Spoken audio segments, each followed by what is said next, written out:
Hii ndiyo taswira ya sasa katika makaburi ya Kola, manispaa ya Morogoro, ambapo watu wasiojulikana wamevunja zaidi ya makaburi 80 na kuiba baadhi ya vifaa vilivyotumika kujengea.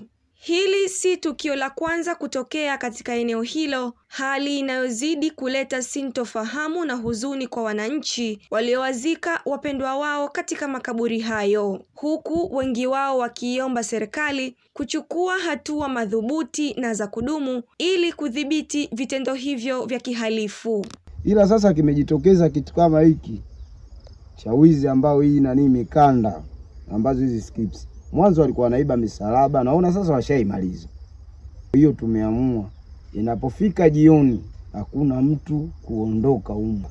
Kwa hiyo swala kama hilo tumejiamua, hamna ndo tulipa, hamna nofanya nini. Kweli tumekulupusana nao na kweli saizi wamefika wenyewe askari wamevichukua hivyo vifaa ambavyo tumewakuta navyo.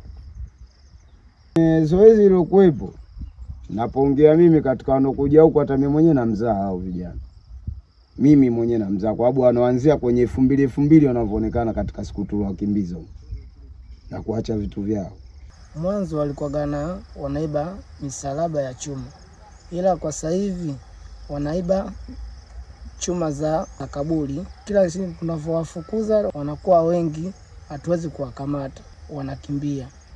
Na watu wanaokuja kuiba huku ni watoto. Lengo lao wanaiba vichuma tu, waharibu mazingira ya makaburi na kubomoa. Kwa serikali tunaomba itusaidie. Akizungumzia tukio hilo, Ndimile Kilatu kutoka ofisi ya mkurugenzi wa manispaa ya Morogoro ameeleza tayari operation maalum zimeanzishwa hususan nyakati za usiku kwa lengo la kudhibiti na kumaliza vitendo hivyo vya uvunjwaji wa makaburi. Tulipokea taarifa za wizi wa baadhi ya miundombinu ya makaburi, hasa zile aluminium zile zinazoshika tiles.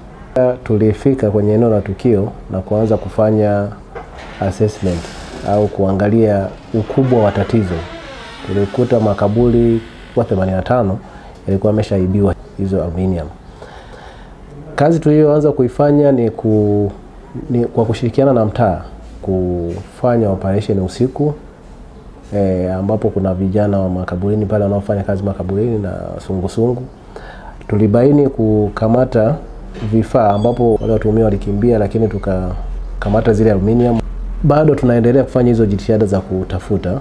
Tukaendelea kutafuta kwa wale wanaonunua vyuma chakavu, lakini hatujaweza kuzibaini mpaka sasa hivi. Wito wangu kwa jamii ni kwamba inatakiwa itambue kwamba makaburi ni nyumba za jumuiya kama zilivyo nyumba zingine za jumuiya.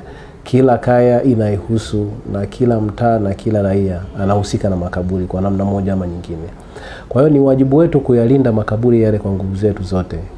Endapo utahisi au utaona au utasikia kwamba kuna mtu fulani anafanya uharibifu kule, ni vizuri ukatutaarifu, ambapo tutachukua hatua za kisheria. Pia wanaojihusisha na vyuma chakavu, hakikisheni hamnunui vitu ambavyo hamna uhakika na vilikotoka, kwa sababu tunafanya operation hiyo pia.